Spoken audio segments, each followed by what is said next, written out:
जय हिंद साथियों, मैं अखिलेश मिश्रा एक बार फिर से आप सभी साथियों का आपके अपने YouTube चैनल विद्यार्थी तक पे हार्दिक स्वागत करता हूं। साथियों, जैसा कि आप लोगों को पता है कि ये क्लास आपको डेली करंट अफेयर की क्लास दी जाती है और ये रेगुलर क्लास होती है। इसमें कुछ महत्वपूर्ण करंट अफेयर काफी मेहनत करने के बाद फिर ये करंट अफेयर इकट्ठा किया जाता है और उसके बाद आप तक पहुंचाया जाता है। तो साथियों, इन सारे करंट अफेयर को आप बिल्कुल मोस्ट इंपोर्टेंट करंट अफेयर माना करिए और इसको आप लोग नोट डाउन किया करिए, अपना एक रजिस्टर रेडी करिए और रजिस्टर पे इसको नोटिस किया करिए और एक बार दो बार रिवीजन किया करिए साथियों, ठीक है ना। तो चलिए बिना समय गंवाए हम लोग अपने इस क्लास को जो है कंटिन्यू करते हैं और इसके बारे में कुछ मैं आपसे बताऊं कि सारे क्वेश्चन को मैं नोट किया हूं। इसकी जो महत्वपूर्ण कुछ बातें हमें मिलेंगी उसको मैं बीच बीच में बताता रहूंगा ओरली और उसे आप लोग नोटिस करते रहिएगा और इसे आप लोग नोटिस करिएगा और बीच बीच में अपने कॉपी पे जो भी आपको लगेगा कि महत्वपूर्ण है, ये एग्जाम में आ सकता है, या तो फिर जैसे कुछ डेट्स वगैरह होती है, इन सभी में कुछ महत्वपूर्ण डेट होती है जो कि एग्जामिनर उसको नोटिस करता है और उसको पूछ सकता है, तो उन डेट वगैरह को भी आप लोग अपने कॉपी में नोट डाउन कर सकते हो। पहला क्वेश्चन है कि श्री मनसुख मंडाविया ने BTS-BTMS के लिए स्वदेशी सॉफ्टवेयर का शुभारंभ किया। सबसे पहली जानकारी आप लोगों के लिए है कि श्री मनसुख मंडाविया ने BTS और BTMS के लिए स्वदेशी सॉफ्टवेयर का शुभारंभ किया। साथियों, इस सॉफ्टवेयर का सबसे बड़ा जो यूज है उसको मैं आप लोगों को बता दूं। इस सॉफ्टवेयर का उपयोग है जैसे कोई पोत वगैरह हो गया, या तो फिर समुद्री रास्ता है जहां से हमारे जहाज अपने देश से दूसरे देश में आते हैं, या तो फिर इस तरीके से और कोई ऐसे जहाज होते हैं जैसे अपने देश में भी पानी में जहाजें चलती हैं, तो उस टाइप की जो भी जहाजें हैं उससे बीच में अगर कोई खतरा आ जाता है या बीच में ऐसी कुछ तरीके की जैसे समुद्र वगैरह में एक वो मतलब ब्लैक होल टाइप का ऐसे इस टाइप का कुछ होता है, तो उसके लिए ये इंडिकेटर का काम करेगा। या तो फिर मौसम संबंधी कोई भी खतरनाक जो है मौसम बनता है, या तो फिर मौसम संबंधी कोई भी खतरनाक जानकारी होती है, तो उसके लिए पहले से चेतावनी देना शुरू कर देगा। ये BTS और BTMS सॉफ्टवेयर का काम है। इसका जो है शुभारंभ श्री मनसुख मंडाविया ने किया है। इसका शुभारंभ श्री मनसुख मंडाविया ने नई दिल्ली से किया है। सबसे बड़ी खास बात यह है कि नई दिल्ली से वर्चुअल माध्यम से इन्होंने शुभारंभ किया साथियों। और दूसरी बात इसके सॉफ्टवेयर के बारे में यह है, और उससे भी खास बात सबसे बड़ी बात यह है कि ये जो BTMS थोड़ी सी स्पेस मिलती है तो मैं बताता हूँ, ये जो BTS और BTMS सॉफ्टवेयर है उससे भी खास बात यह है साथियों कि यह स्वदेशी निर्मित सॉफ्टवेयर है। स्वदेशी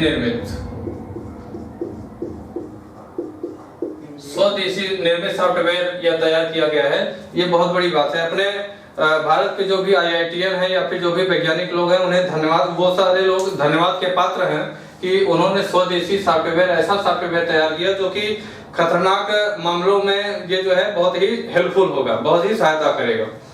और इसके बाद देखता हूँ इसमें अगर कुछ खास जानकारी और अच्छी कोई जानकारी मिल जाती है तो मैं बताता हूँ कि BTS पोत की स्थिति, अन्य यातायात की स्थिति और मौसम संबंधी खतरनाक चेतावनी को वो दर्शाएगा, इंडिकेट करेगा। और यह सॉफ्टवेयर बड़े पैमाने एवं एक बंदरगाह या जलमार्ग के भीतर यातायात का प्रबंध करता है, ठीक साथियों।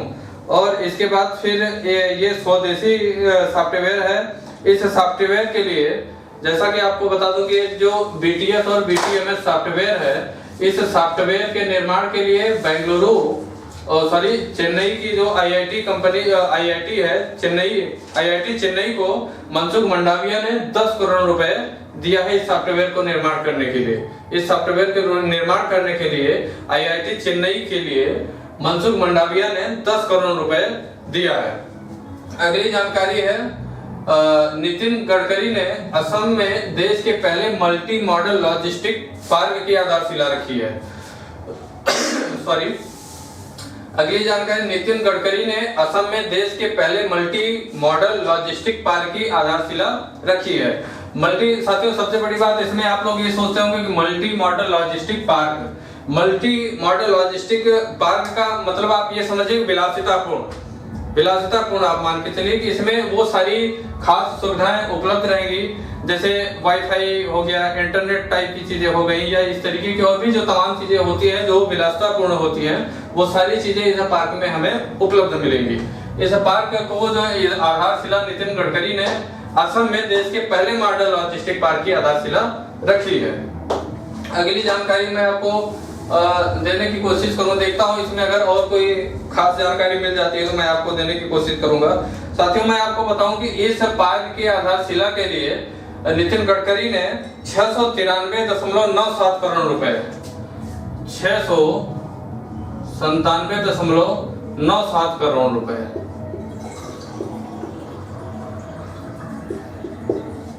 नितिन गडकरी ने असम में जो मल्टी मॉडल लॉजिस्टिक पार्क की आधारशिला रखी है, इसमें 697.97 करोड़ रुपए का योगदान इन्होंने दिया है। लागत से ये पार्क बनेगा, मतलब इनके कहने का मतलब यह है, इसमें खास सुविधाएं आपको क्या क्या मिलेगी, सीधी हवाई मिलेगी, सड़क मिलेगी, रेल मिलेगा और जल मार्ग की कनेक्टिविटी मिलेगी। मतलब इस पार्क में आपको सीधे रेल मार्ग मिलेगा, हवाई जहाज मिलेगा और इससे संबंधित मतलब जल मार्ग की कनेक्टिविटी भी इस पार्क में दी जाएगी। इस पार्क में आप रेल के माध्यम से जा सकते हैं, जहाज के माध्यम से जा सकते हैं, जल मार्ग के माध्यम से भी जा सकते हैं। अगली जानकारी साथियों, इसके अंतर्गत मंत्री ने उम्मीद जताई कि ये जो मल्टी मॉडल लॉजिस्टिक पार्क की आधारशिला इन्होंने रखी है, इसके अंतर्गत इन्होंने ये उम्मीद जताई है कि ये लगभग कम से कम राज्य में 20 लाख युवाओं को प्रत्यक्ष और अप्रत्यक्ष रूप से रोजगार भी मिलेगा। मल्टी मॉडल लॉजिस्टिक पार्क जो इन्होंने आधारशिला रखी है, इसके अंतर्गत इन्हें ये आशा है, यह उम्मीद है कि हमारे राज्य के जो भी युवा हैं, लगभग 20 करोड़ युवाओं को प्रत्यक्ष और अप्रत्यक्ष दोनों रूप से रोजगार मिलने के अवसर प्रदान किए जाएंगे। अगली जानकारी आपको यह है, तीसरी जानकारी, कि भारत और इंडोनेशिया के बीच कोयले के बारे में 5वें संयुक्त कार्यदल की बैठक आयोजित की जाएगी, कब? अगली जानकारी है कि भारत और इंडोनेशिया के बीच कोयले के बारे में अर्थात कोयले की जांच परख के बारे में, उस पर विचार विमर्श करने के बारे में, उसमें चर्चा के बारे में, वो कोयला खनिज कहां से निकाला जा सकता है, कितना निकलता है, उसकी क्या क्वालिटी है, उसकी क्या गुणवत्ता है, कहां सप्लाई की जा सकती है, उससे संबंधित इस पे चर्चाएं होगी। ये 5वां संयुक्त कार्यदल बैठक होगा। कार्यदल का मतलब इसमें कुछ न कुछ कार्य किया जाएगा, इसमें कुछ न कुछ चर्चाएं की जाएगी। इसकी क्या विशेषता है? कार्यदल की बैठक आयोजित की जाएगी, ये 5 नवंबर को आयोजित की जाएगी। साथियों, भारत और इंडोनेशिया के बीच कोयले के बारे में 5वां संयुक्त कार्यदल की बैठक 5 नवंबर को आयोजित की जाएगी। इससे संबंधित देखता हूं कुछ अगर खास और विशेष जानकारी और भी डिटेल में अगर मिलती है, हालांकि आपके लिए इतना पर्याप्त है, लेकिन फिर भी अगर देखता हूं कि अगर इससे संबंधित कुछ जानकारी मिलती है। इस सबसे बड़ी खास बात आपको बताऊं कि भारत और इंडोनेशिया के बीच जो भी कार्यदलीय बैठक, ये 5वीं संयुक्त कार्यदल की बैठक की जाएगी, इसकी मेजबानी भारत करेगा। इसकी मेजबानी कौन करेगा? इसकी मेजबानी भारत करेगा। कोयले का ये कार्यदल जो बैठक है, इसकी मेजबानी भारत करेगा। और इसमें अगली जो खास जानकारी समझ में आ रही है, वो कुछ तो मिल नहीं रही है। और इसमें यह है कि कोविड-19 अर्थात कोरोना महामारी के कारण हवाई यात्रा पर प्रतिबंध होने के कारण यह बैठक दिल्ली से वीडियो स्ट्रीमिंग के जरिए की जाएगी। मतलब यह दिल्ली से वीडियो कॉन्फ्रेंसिंग के माध्यम से की जाएगी। भारत और इंडोनेशिया के बीच जो भी कोयले के बारे में 5वीं संयुक्त कार्यदलीय बैठक आयोजित की जाएगी 5 नवंबर को, ये इसकी मेजबानी भारत कर रहा है। सबसे बड़ी बात यह है। दूसरी बात यह है कि कोरोना महामारी के कारण हमें, आपको सभी लोगों को पता है कि इस समय हमारे देश में दूसरे देशों में हवाई यात्रा अभी चालू नहीं की गई है। अभी सिर्फ अपने देशों में ही कुछ जरूरी हवाई मतलब जो अच्छे और सुविधा जहां अच्छी सुचारू सुविधा दी जा रही है, वहीं पे हवाई यात्रा अभी सिर्फ अपने देश में है। विदेशी यात्रा भी नहीं शुरू की जा रही है। इसके कारण इसकी जो है वीडियो कॉन्फ्रेंसिंग के जरिए, सिर्फ वीडियो कॉन्फ्रेंसिंग के जरिए इसका आयोजन किया गया है, वो भी दिल्ली से किया गया है 5 नवंबर को। ये आपकी ये तीसरी जानकारी। चौथी जानकारी, केंद्रीय शिक्षा मंत्री ने NIT तिरुचिरापल्ली तमिलनाडु के केमिकल विभाग के स्वर्ण जयंती भवन का वर्चुअल उद्घाटन किया है। अगली बात यह है कि केंद्रीय शिक्षा मंत्री ने NIT तिरुचिरापल्ली तमिलनाडु के केमिकल विभाग के स्वर्ण जयंती भवन का वर्चुअल उद्घाटन किया है। तो सबसे बड़ी बात साथियों यह है कि केंद्रीय शिक्षा मंत्री कौन है। सबसे पहला क्वेश्चन आप लोगों को यह है, आप लोग कमेंट बॉक्स में बता सकते हैं। अगर आप जिन भी साथियों को जानकारी है, पता है, तो सबसे पहले वो जानकारी दें कि केंद्रीय शिक्षा मंत्री कौन है। यहाँ पे मैं लिख देता हूँ, अगर आप लोगों को दिखाई देगा तो, कि केंद्रीय शिक्षा मंत्री, यहाँ मैं साइड पे लिखता हूँ, केंद्रीय शिक्षा मंत्री केंद्रीय शिक्षा मंत्री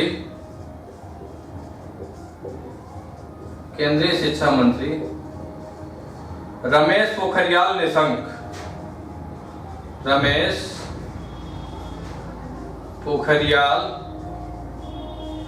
निशंक जी हैं।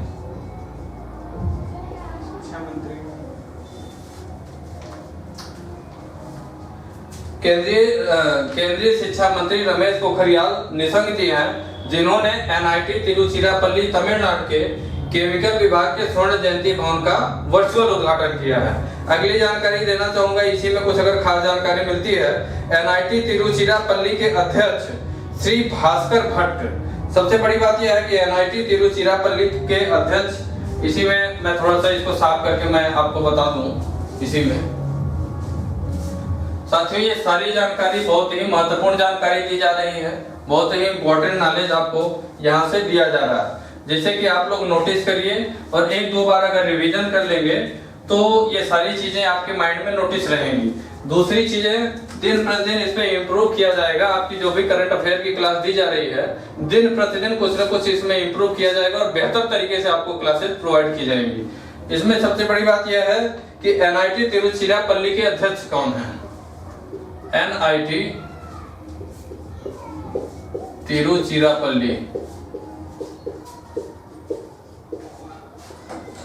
तिरुचिरापल्ली के अध्यक्ष, अगर आप लोगों को पता है तो आप लोग कमेंट बॉक्स में बता सकते हैं। एनआईटी तिरुचिरापल्ली के अध्यक्ष भास्कर भट्ट हैं। कौन है? भास्कर भट्ट। एनआईटी तिरुचिरापल्ली के अध्यक्ष भास्कर भट्ट हैं। और निदेशक कौन है इसके? एनआईटी तिरुचिरापल्ली के निदेशक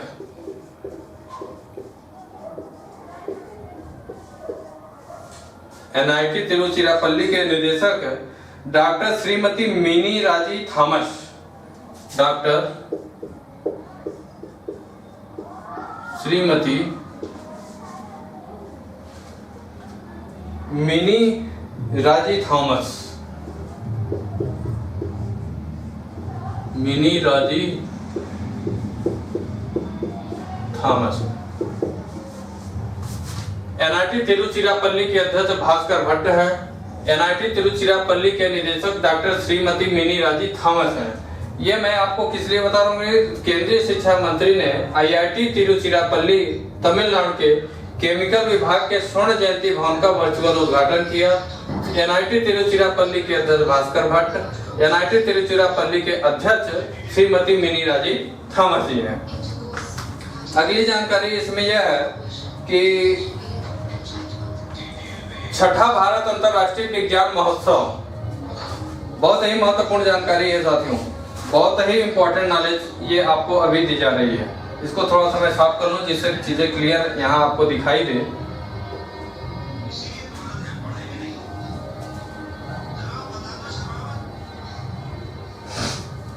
आइए अपने अगले क्वेश्चन की ओर नजर डालते हैं थोड़ा सा।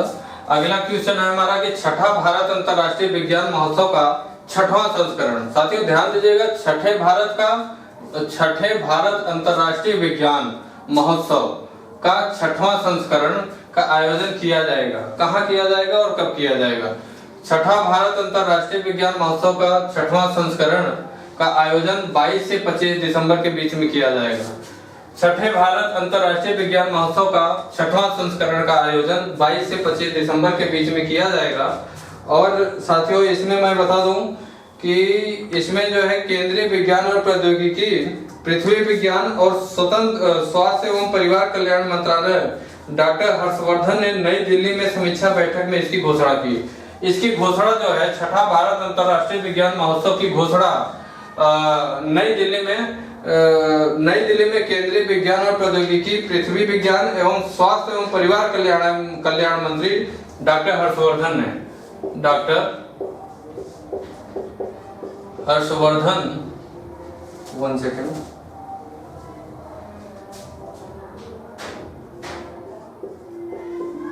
डॉक्टर हर्षवर्धन ने नई दिल्ली में इस आयोजन की इस आयोजन की घोषणा की। साथियों, छठा भारत अंतर्राष्ट्रीय विज्ञान महोत्सव का छठवां संस्करण का आयोजन 22 से 25 दिसंबर के बीच में आयोजित किया जाएगा। इसकी घोषणा छठा भारत अंतर्राष्ट्रीय विज्ञान महोत्सव की घोषणा डॉक्टर हर्षवर्धन ने नई दिल्ली में आयोजन की घोषणा की। साथियों, इसमें अब एक क्वेश्चन ये बनता है कि ये तो छठवां संस्करण है, अगर ये अंतर्राष्ट्रीय विज्ञान महोत्सव का अगर ये छठवां संस्करण है तो 1 से 5 तक वो संस्करण कहाँ हुआ। तो साथियों, इसके बारे में अगर आपको जानकारी है तो आप कमेंट बॉक्स में करके बताइएगा। अदरवाइज मैं बता रहा हूं कि जो पहला और दूसरा संस्करण था, पहला और दूसरा संस्करण, इसका आयोजन IISF नई दिल्ली में किया गया था। IISF new Delhi, IISF new Delhi, ठीक। और दूसरा संस्करण इसका जो था, फर्स्ट एडिशन डाल देता हूं, first edition, second edition. Second edition का आयोजन ये पहला और दूसरा, फर्स्ट एंड सेकेंड एडिशन ये है, और ये थर्ड एडिशन, तीसरे एडिशन का आयोजन चेन्नई में किया गया था, चेन्नई में। और फोर्थ एडिशन, चौथे एडिशन का आयोजन लखनऊ में किया गया था। और 5वें एडिशन का फिफ्थ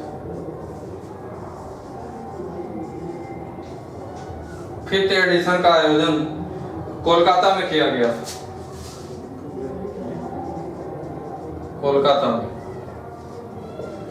साथियों, जैसा कि मैंने आपको बताया, इसी में एक चीज आपको और पता होना चाहिए कि IISF का फुल फॉर्म क्या होगा। IISF यहां दिखाई दे रहा होगा आप लोगों को, यही मैं लिख देता हूं, IISF, इंडिया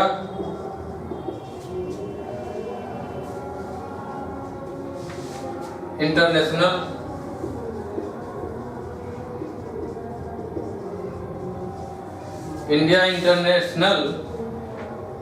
साइंस फेस्टिवल।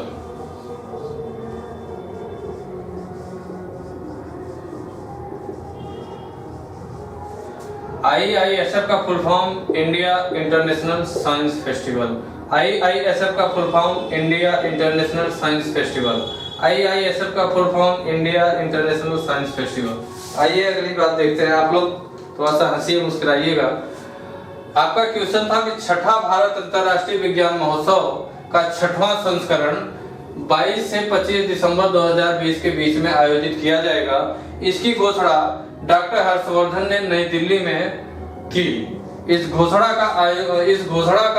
आयोजन की घोषणा डॉक्टर हर्षवर्धन ने नई दिल्ली में की। साथियों, अगर आपको पता है कि छठा भारत का अंतर्राष्ट्रीय महोत्सव का ये छठवां संस्करण है, तो 1 से 5 तक भी तो हुआ होगा, तभी तो ये छठवां संस्करण आ रहा है। तो ये भी क्वेश्चन तैयार होता है कि 1 से 5 तक का जो संस्करण होगा वो कहाँ होगा, कहाँ आयोजित किया गया। तो साथियों, जो पहला और दूसरा संस्करण था वो, एक सेकंड, यहाँ मिस्टेक है,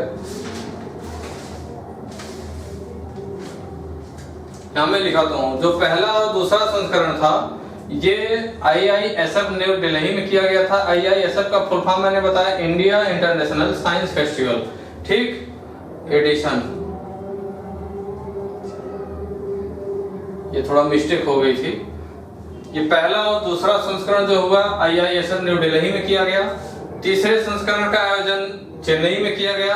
चौथे संस्करण का आयोजन लखनऊ में किया गया और 5वें संस्करण का आयोजन कोलकाता में किया गया। अंतर्राष्ट्रीय विज्ञान महोत्सव का पहला और दूसरा संस्करण IISF न्यू दिल्ली, IISF का मतलब इंडिया इंटरनेशनल साइंस फेस्टिवल, और तीसरे संस्करण का आयोजन चेन्नई में किया गया, चौथे संस्करण का आयोजन लखनऊ में किया गया, पांचवें संस्करण का आयोजन कोलकाता में किया गया। साथियों, मैं आपको कुछ फुल फॉर्म देता हूं लिखने के लिए, तो वो सब फुल फॉर्म को आप लोग कमेंट बॉक्स में लिख के बताइएगा कि इसका फुल फॉर्म क्या होता है, जो कि आपके एग्जाम की दृष्टिकोण से बहुत ही महत्वपूर्ण माना जाता है। मैं कुछ फुल फॉर्म देता हूं, उसको आप नोट करिएगा, और नोट करने के बाद आप लोग कमेंट बॉक्स में जरूर लिखिएगा। जैसे पहले मैं आपको अगर कहूं तो IISF का भी आप लोग बताइएगा, ठीक। दूसरा फुल फॉर्म DBT है, DBT। तीसरा फुल फॉर्म ICMR। ये सिर्फ तीन ही मैं दे रहा हूं, जो कि बहुत ही इंपॉर्टेंट है। 3 वर्ड में दे रहा हूं, तीनों का फुल फॉर्म आप लोगों को कमेंट बॉक्स में देना है, हर हाल में बताना है। अगर आप लोगों को नहीं आएगा तो कल फिर भी मैं बताऊंगा, आएगा तो भी, नहीं आएगा तो भी। लेकिन जो भी लोग क्लास देख रहे हैं, अगर आप सभी लोग हमारे YouTube चैनल पे नए हैं, तो आप सभी लोगों से मेरा रिक्वेस्ट है कि आप सभी लोग हमारे YouTube चैनल विद्यार्थी तक को सब्सक्राइब करिए, और ज्यादा से ज्यादा इस चैनल को शेयर करिए, जिसके अन्य जो भी जरूरतमंद विद्यार्थी हैं उन सभी विद्यार्थियों तक हमारा यह वीडियो पहुंचे, जो कि उनकी जरूरत पूरा कर सके, जो कि घर में रहकर पढ़ाई कर रहे हैं, बड़े बड़े शहरों में रहकर पढ़ाई नहीं कर पा रहे हैं, फिर भी उनके माँ बाप, उनकी इच्छा यह है कि हमारा बेटा, हमारा लड़का, हमारा लड़की वो पढ़ाई करे और शिक्षा में अग्रसर हो, और लोगों की तरह भी। तो साथियों, आप सभी लोग हमारे YouTube चैनल को हर हाल में सब्सक्राइब करिएगा। हमारे YouTube चैनल को आप लोग इतना सपोर्ट करिए, इतना शेयर करिए, लाइक करिए, सब्सक्राइब करिए। आप लोगों को मैं एक टारगेट दे रहा हूं कि मुझे इसी सप्ताह तक कम से कम 200 से 250 तक सब्सक्राइबर चाहिए।